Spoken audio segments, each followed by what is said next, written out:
ரித்திகாவை அடிச்சியா? அவளை அடிக்கிறதுக்கு நீ யாருடி? சித்தி, என்ன நடந்ததுன்னு தெரியாம பேசாதீங்க. நான் இவளை அடிக்கலன்னா இந்திராணி மேடம்க்கும் இவளுக்கும் சண்டை வந்திருக்கும்.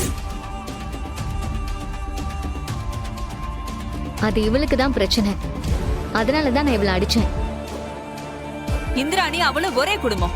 அவங்க அடிச்சுக்குவாங்க, சேர்ந்துக்குவாங்க. நடுவுல நீ எதுக்கு நாட்டாமத்தான பண்ணிட்டு இருக்க? உன் வேலை மட்டும் நீ பார்க்க வேண்டியதானே? அப்படிலாம் என்னால இருக்க முடியாது.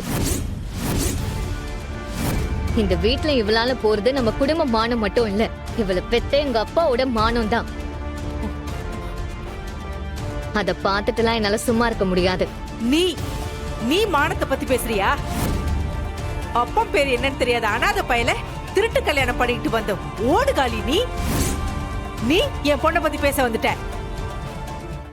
ஏய், ஒட்டிக்க இடம் இல்லாம என் மக வாழ்ந்துட்டு இருக்கிற இடத்துல வந்து ஒண்டிக்கிட்டு இருக்க. நீ மானத்தை பத்தி பேச வந்துட்டான். இன்றே டவுன்லோட் செய்து உங்கள் ஃபேவரட் ஷோக்களை என்ஜாய் பண்ணுங்க.